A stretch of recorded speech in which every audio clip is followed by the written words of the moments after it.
Hey guys, I'm Phil Town from Rule 1 Investing, and today I'm going to be reacting to a video that was posted by another YouTuber, Dave Ramsey, where he discussed his thoughts on what to do with the extra money that you saved, you got it put away in the bank, and you want to know how do you get more return on it.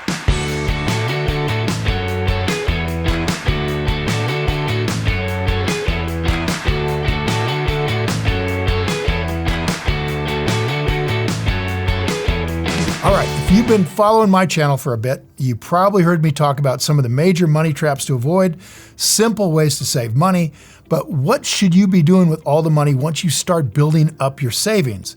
If you're just leaving it in a savings account, you're missing out on a huge opportunity.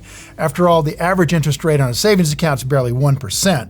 I recently came across a video that Dave Ramsey published, and Dave's awesome, where he gave some advice to a caller on how to invest the $65,000 he has sitting in his bank account. Now, Dave has some really great content on his YouTube channel and clearly has a lot of knowledge when it comes to earning passive income. I really respect a lot of the strategy and advice that he shares, but that doesn't mean I necessarily agree with everything that Dave has to say. And when I saw this video on his channel, I wanted to share my thoughts with you, so let's take a look.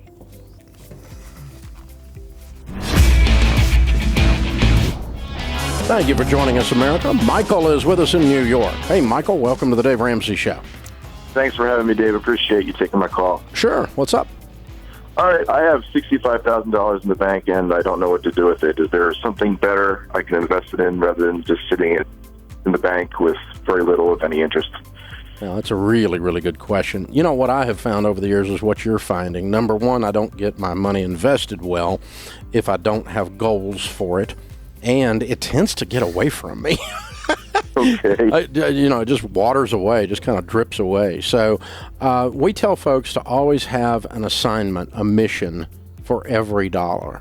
The way we figure out how to do that is a system we developed years ago called the baby steps. And depending on where you are in the baby steps is how I would utilize the money. So the first baby step is $1,000 saved. Obviously, you've done that. Baby step 2 is to become debt-free other than your home. Do you have any debt other than your home? I have 3 months of car payments. That's it. And I'm done with that car. It's a Civic, so it's what is the balance on the car, the payoff? About, for the 3 months, it's $540 a month times 3 months, so it's about a little over $1,500. Okay. I would write a check today and pay that off. That's the first thing I would do. All right, let's talk about that. So I got to say, there's nothing to disagree with Dave here in a big way. Getting rid of debt's a really good idea. Getting rid of car payments. He's saying other than your house. So getting rid of car payments, getting rid of credit card debt. This guy's obviously, by most people's standards, almost debt-free. But I would say that desire to get rid of all debt, I guess I would just say, look, there is some reason to hold on to some debt if you have a way to invest money where your rate of return is substantially higher than the interest rate that you're paying. So for example, on low interest rate kinds of loans, which would be the house loan, usually the car loan. If you have decent credit, you're going to get relatively low interest rate car loan. Those kinds of things I'm okay with having that kind of debt, a little car loan debt, low interest rate credit card debt, a little bit of that. I'm not as, I think Dave is drawing some pretty hard lines here for good reason. Most people don't have the discipline to use the money properly that they are engaging in debt on. And often they'll engage in debt, they'll bring on debt for things they don't need, money they shouldn't have had to spend in the first place, to buy things to impress people who don't care about them anyway. We want to avoid all that kind of stuff. But if you've got low interest rate, let's say a car loan, I would tend to hold on to that, paying out, $350 a month or something at 6%, if I can invest that money and make 15 to 20%. Because I'm getting a huge leverage advantage on that money. And the earlier I start investing money at that higher rate of return, the more money that's going to make me down the road. So that car payment could end up costing you a lot of money if you have a great way to invest. If you don't have a great way to invest, I absolutely agree with him. Just get rid of the debt. All right, let's see where he goes from here. Then that's baby step 2. Baby step 3 is to have an emergency fund, grandma's rainy day fund of 3 to 6 months of expenses. Now, you obviously live on less than your income because you've saved money. We know that. So what is your household income, though? $92,000. Okay. And so if we said your expenses were $5,000 or $6,000, that you could survive on that a month if you had to, in bad case. 3 months would be your minimum, $18,000. So I would put $20,000 to $30,000 aside in a separate savings account that doesn't earn much interest but is accessible as insurance against life. Grandma's rainy day fund. You know what I'm talking about. Okay, I'm gonna have another little disagreement here with Dave. This rainy day fund, I think, is obviously a great idea to have liquid assets that you can reach in and get on a moment's notice of 3 to 6 months of living expenses. I totally agree with Dave on that. But here's where I'm going to suggest that we could do it a little different way. Rather than having the money sitting someplace making nothing, have it sitting in a brokerage account making the same basic nothing, making 2%. You can get that in virtually any brokerage right now. Have it in your brokerage account, invest it, use it on either short-term, really high probability trades, or have it available to be put into a highly liquid company that you can pull the money out of if you need to.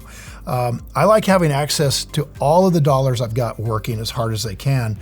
As long as I'm liquid, I can go get it back from someplace. Now, the argument against that Dave could easily make, and probably would, is that if you're a long-term investor, and we are, you're putting money into something, and if it goes down, you don't want to be a seller, you want to be a buyer, right? So you don't want to have to pull the money out for an emergency. But that's kind of the point. It's an emergency. I mean, how often is that going to happen in your lifetime of investing where you have a crisis and you have to get access to the money, and you have to get access to it just at a time when it's really down a lot? Could happen. That would be the downside of my idea, but chances are good in my favor that you'll be using that money a lot better if you keep it investing than if you just stick it someplace at 1%. All right, let's see where he's going next. Okay, you pick that number, 20 to 30 minimum, though, somewhere in there. You can go a little larger if you want, but 3 to 6 months of expenses, and you see how I did that. I said 6 times 3 is 18, right? And so I just made this up on the fly, but you could get a little closer if you want. I don't care.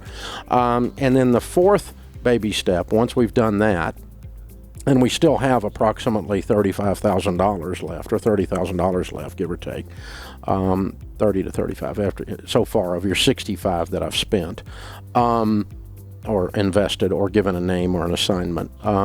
Then baby step 4 is putting 15% of your household income away every year for retirement. Are you saving for retirement already, investing for retirement already?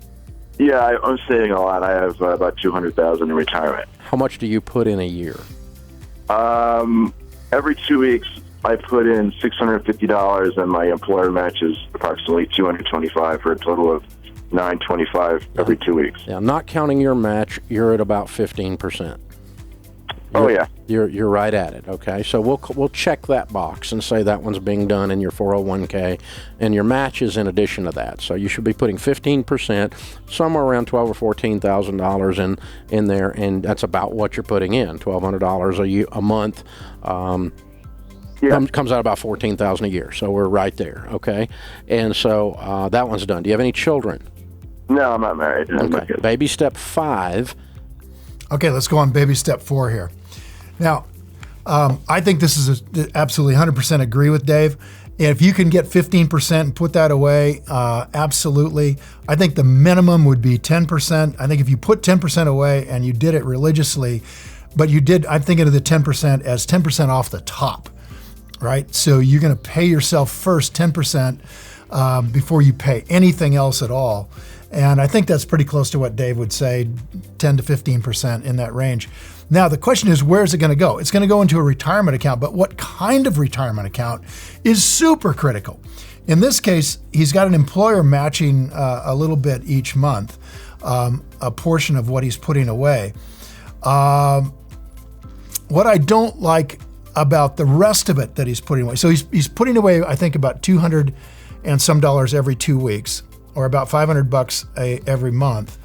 that the employer is matching. So the employer is putting up about $6,000 a year, and you do want to take that. That's a great return on that original $6,000 that you're putting away pre-tax. But then in addition, he's putting away something like another, I may have the numbers wrong, but you get the idea, another $600 or so every 2 weeks that he's putting away in the same account. Now, if that account is a 401k with the restrictions on the 401k that most of them have, they won't let him invest that money in individual stocks that he's can figure out that he would want to own.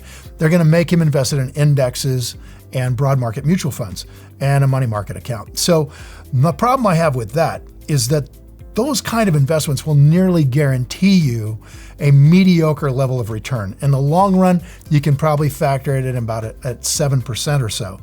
So 7% a year, if that'll get you there to financial independence quickly enough, then maybe that works for you. But for most people, it would be a better idea to take that money and move it to a different kind of retirement account. Move it to an IRA or pay taxes on it and move it into a Roth IRA where you can invest it any way you want to. That'd be my change on Dave's idea there. All right, let's see what else he's got. Is to save for kids' college. That one doesn't apply. Check. Baby step 6 is pay off your house early. You own a home. Yeah, I own my condo. I'm about three years into my mortgage. How much do you owe on it total? $135,000. Okay. All right. I would throw the other 30 or so we've got at that then, after we've got the emergency fund in place and after the car is paid off, and both of those things happen today. As a matter of fact, all 3 checks could be written today. And then what I would do is out of your budget, any found money out of your budget, and you're a good saver, so this comes natural to you. I would do a little calculation and say, okay, I got about 100 left on my house. How quick can I get this house paid off? I mean, you get that condo paid off in probably 3-4 years the way you're going. Yeah. I mean, that'd be pretty cool. Yeah, how old are you? Yeah, 41. Yeah, man, you'd be sitting at 45 years old, say, with a paid-for condo and an emergency fund in place, and already got, at that point, you'd have probably $500,000 saved in your 401k. You're rocking, man. You're well on your way to being a millionaire. Thanks, appreciate it. Now, I think Dave's got a great idea here. That paying down the house mortgage is great, but we got to think about it in a couple different ways. The guy he's talking to right now has a good income. He's able to save a lot of money. And he is well on his way to becoming a millionaire without having to do anything magnificent in terms of rates of return in the stock market. He can just pile in the money. He's got a good job. He's pouring the money into these accounts, and that's all going to work out really well following Dave's advice. The problem is there's not that many people like that guy. Most of us have, really strong demands on the entire paycheck. It's really hard even to save 15% a year. To save 15% a year, get that money all into a retirement account, into something you can invest and try to become financially independent, is a huge task all by itself. Paying off the house before you do that would be, I think, a huge mistake. I think you're going to have to, if you have to choose between paying off the house and loading your retirement up, you've got to load the retirement up, right? You've got to load it. And I think in that sense, you're going to have to focus on learning to invest well so that you're not losing money. You don't have any permanent loss of capital in your investing that could have alternatively gone to paying off a house. You don't want to end up losing money in your investing and not have a house paid for. So rule 1 investing is don't lose money. That's our focus. So you're going to want to take this nest egg, maximize the amount of money in there without paying off your house, do well with that, and then come back toward retirement when you maybe can sell this house, move to something smaller, get to your final home for retirement and pay that one off. Maybe. Even then, if you've got a 3.5% loan or a 4% loan on a place, you might want to just keep investing the money. So always consider your own situation when it comes to a real big ticket item like a house or a car, about what the impact of paying that off would be in terms of your overall growth of your financial capital. I think for many people, capital is going to grow a lot faster if you keep it over here and invest it well than it would be sitting in a house. All right. See, that's how that plan unfolds, though. And I just did it step by step by step, all the way up to baby steps. Baby step 7, there's only one left, and that's with a paid-off property. Max out all retirement and investing and become outrageously generous with your giving. And because the people I find that are the happiest, that are wealthy, are outrageously generous. They don't give it all away, but they just make generosity one of the key. Well, I think that'll do it. That's exactly right. Step 7 for Dave is get yourself to a level of financial independence, and while you're on your way there, be generous. And when you get to financial independence, be very, very generous with your time and with your capital. And with that, I'd say that I, by and large, agree with everything Dave says. If you want to get a great teacher that can teach you some really wonderful techniques of getting control of your finances, of getting out of debt, there's just nobody better than Dave Ramsey. I mean, the guy rocks. And when it comes to investing, I think he pretty much focuses on mutual funds and indexes. And we may have a little disagreement there, but that's just the nature of the beast. Dave's that kind of an investor. I'm this kind of an investor. And you're going to choose which way you want to go, basically based on what you have to do. If you can get to financial independence Dave's way, well, that's a lot less learning that you're going to have to do. If you're not going to get there, then you're going to have to learn what I know, which is Rule 1 investing, and do it yourself. All right. Love to hear from you guys. What are you going to do with the money you have saved in the bank? Great question. Leave a comment below with your answer, and I'll be sure to follow up with you. And thanks for watching. Now go play. You guys, if you enjoyed this video and you feel it was valuable in teaching you more about how to invest the money you've saved, hit the like button and please share the video with your friends. And if you want more investing content, subscribe to my channel. And don't forget to click the button on the screen. We got a free gift for you. Thanks again for watching.